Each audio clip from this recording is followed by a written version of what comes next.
Hello বন্ধুরা, তোমরা সবাই কেমন আছো? আবারও চলে আসলাম আরেকটা দারুণ স্বাদের রেসিপি নিয়ে। আজকে আমি তোমাদের দেখাবো মাটির চুলোর মধ্যে চিকেন কষা রান্না করে। এইখানে দেশি মুরগির মাংসটা নিয়েছি 1 কিলো।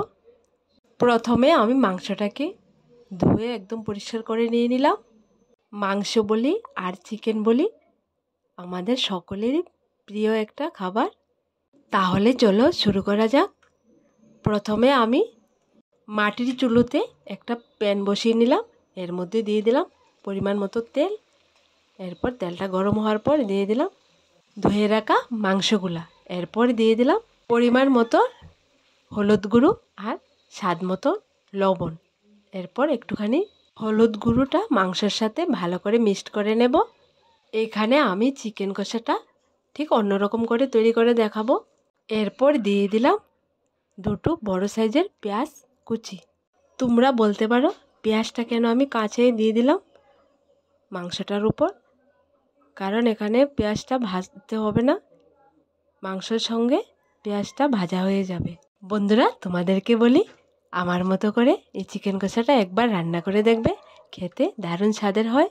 পেঁয়াজটা দেওয়ার পর একটুখানি নাড়ার পর একটা একটা করে আমি মশলাগুলো দিয়ে দেব।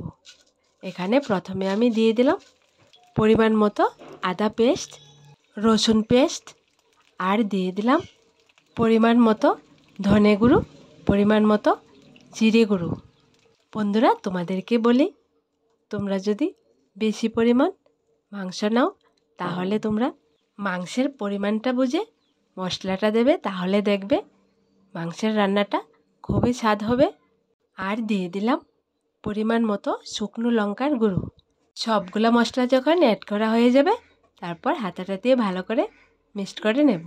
এইবার আমি হালকা আঁচে নেড়ে নেড়ে মাংস আর মশলাটা ভালো করে কষিয়ে নেব।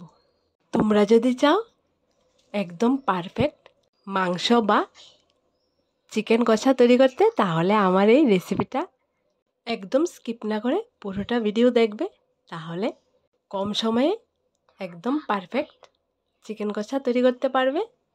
দেখো বন্ধুরা, মশলা আর মাংসটা কষানো হয়ে গেছে, তেলটা উপরে উঠে গেছে, কালারটাও দেখো দেখতে কতটা সুন্দর হয়েছে। এবার সামান্য পরিমাণ হালকা উষ্ণ গরম পানি এড করে দেব। পানিটা দেওয়ার পর যখন ফুটে আসবে তখন দিয়ে দেব পরিমাণ মতো এলাচ দারচিনি পেস্ট। দেখো বন্ধুরা, এলাচ পেস্টটা দেওয়ার পর 2 থেকে 3 মিনিট জাল করে নেব। সত্যি বন্ধুরা, মাটির চুলোতে রান্না করে খাওয়াটা অন্যরকম টেস্ট হয়। তাই আমি তোমাদের আজকে মাটির চুলোতে চিকেন কষা রান্না করে দেখালাম। আশা করি আমার এই রেসিপিটা তোমাদের কাছে খুব ভালো লাগবে। আজকের চিকেন কষা রেসিপিটা তোমাদের কাছে কেমন লাগলো ছোট্ট একটা কমেন্টে লিখে জানাবে। দেখো বন্ধুরা, রেসিপিটা একদম রেডি। এবার নামিয়ে নেব। যারা চিকেন কষা খেতে পাগল আর দেরি না করে ঘরেতে একবার ট্রাই করে দেখো। আর আমার দেওয়া রেসিপিগুলো তোমাদের যদি ভালো লেগে থাকে তাহলে আমার এই চ্যানেলটাকে লাইক, শেয়ার এবং সাবস্ক্রাইব করে পাশে থাকা বেল বাটনটি অবশ্যই ক্লিক করে রাখবে। আমার পুরনো বন্ধুদের বলছি পাশে থাকার জন্য থ্যাংক ইউ সো মাচ। আর নতুন বন্ধুদেরকে বলছি প্লিজ বন্ধু হয়ে আমার পাশে থাকার জন্য।